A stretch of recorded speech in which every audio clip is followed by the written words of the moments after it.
Hello everyone, welcome to my YouTube channel. So today's topic is types of assessment. So this is very important topic for teaching aptitude paper 1. So today we will discuss about all the types of assessment. Now first is formative assessment. So formative assessment is all about teaching learning process.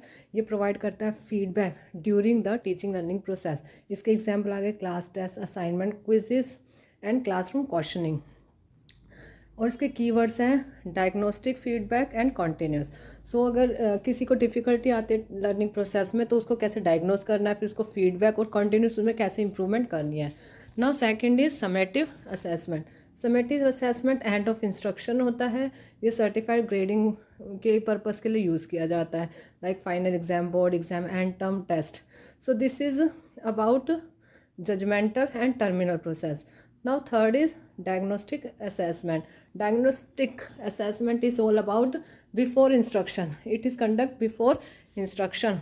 Identify strength or weakness. ये basically student की strength और weakness को identify करने के लिए diagnostic assessment का use किया जाता है, like pre test, entry level test, और उसको क्या डिफ़िकल्टीज आ रही है लर्निंग में एंड उसके लिए क्या रेमेडियल टीचिंग मेथड का यूज़ किया जा सकता है. Now fourth is placement assessment. Now placement assessment is all about use to place learner in appropriate group और level, like ability test, aptitude test, grouping, level placement. तो इसका use basically aptitude test और ability test के लिए किया जाता है. Now fifth is very important, norm referenced assessment and criteria reference assessment. So नॉन रेफरेंस परसेंटाइल और रैंकिंग के लिए यूज़ किया जाता है, लाइक हमारा जो एग्जाम है UGC NET, JE. And criteria learning होता है, कॉम्पिटेंसी देखते हैं, pass fail test, mastery learning. ये विद फिक्स स्टैंडर्ड होता है. इसमें कंपेयर करते हैं अदर से नॉर्म्स में, और क्राइटेरिया में फिक्स स्टैंडर्ड होता है.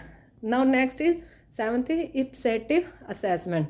इप्सेटिव असेसमेंट कंपेयर करता है वंस ऑन प्रीवियस परफॉर्मेंस, कि हमारी लास्ट टाइम से इस टाइम में कितनी परफॉर्मेंस में इम्प्रूवमेंट हुई है.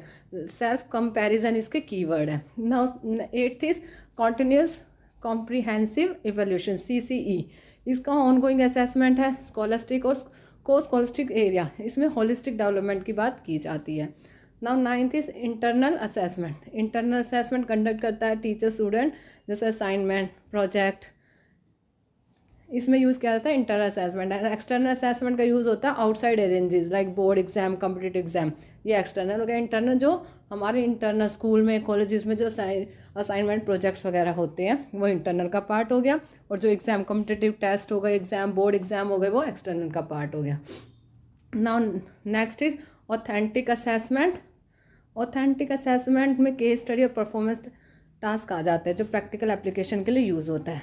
Twelfth is peer assessment. Peer is जो लर्नर असेस करते each other work, and self assessment on learning के लिए यूज़ किया जाता है. नाउ मैंने क्वेश्चन यहाँ पुट किया है, जैसे असेसमेंट कंडक्ट ड्यूरिंग इंस्ट्रक्शन. तो ड्यूरिंग इंस्ट्रक्शन में कौन सा सेट में यूज़ होता है, लाइक फॉर्मेटिव असेसमेंट.